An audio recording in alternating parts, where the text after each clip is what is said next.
This is Stitch, Fabric and Thread by Elizabeth Healey, and I have to admit it's a really interesting book to read through. Let me just have a flick through the opening pages and you'll see what I mean. Elizabeth likes to use some really unusual materials to sew with, and the idea from the whole book is to give you the ideas, to give you a little bit of a nudge, to give you inspiration, so that you can then go forward and make your own creations and use your own imagination.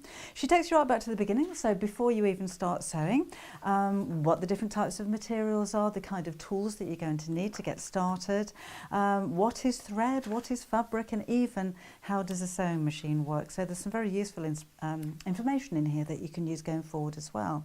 Colour, I know, can be quite difficult for a lot of people to understand the way that the different colours will work together. So there's quite a comprehensive guide in here as to the use of colour and choosing colour.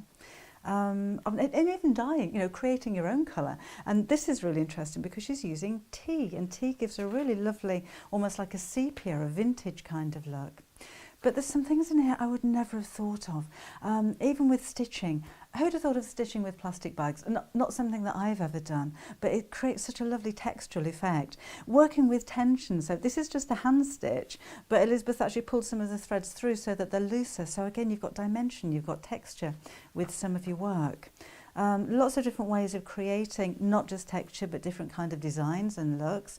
Even working on paper with just a straight running stitch can create something that's really very unusual. Now, Elizabeth trained as a graphic designer originally, but she's always been making things from cloth, from paper, and even clay. And she tries to use, wherever possible, recycled fabrics, and that really comes out in the book, as you can see. So you have all the step-by-steps to the techniques. And as I said earlier, the idea is that you use all of these to create your own projects, but there are projects in here as well.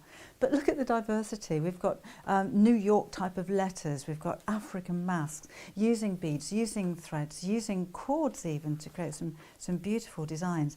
I've seen this kind of thing before, the string theory. That takes me right back to the 1970s. I used to do that as a child. So let's have a quick flick through and we'll show you some more of the ideas. I think it's one of those books that you'll use as a coffee table book because it's interesting.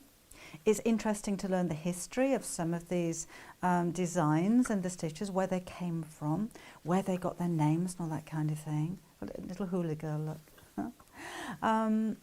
And there aren't too many actual projects, it's all about the techniques. But as I'm looking at this, I'm thinking, oh, now that would make a beautiful quilt. I don't make an awful lot of quilts, I make a lot of bags, but that would make a lovely bag, whether it's a tote or a cosmetic bag.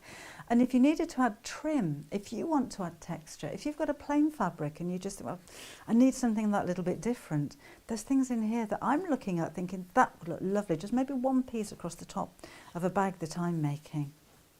So although I think a lot of the time, certainly when I'm looking at books like this, that have been written by artists, and I do consider Elizabeth to be a fabric artist, I think, oh, I could never do that because I'm not that artistic. I don't think I'd be able to achieve the same kind of look that Elizabeth's achieving. But as I'm looking through this book and I'm seeing the simple step-by-step instructions and the wonderful fabrics and threads that she's using, I'm kind of thinking, you know, I think I could incorporate this style of stitching and sewing into a lot of the things that I make. I don't think it's the kind of book that you're going to read once. I think it's going to be a reference, so you're going to come back time and time again. And I just love the idea that one book, so many different styles of thread, so much inspiration, and so easy to follow and so interesting as well. I really think you're going to enjoy reading this book and making those projects as much as I have.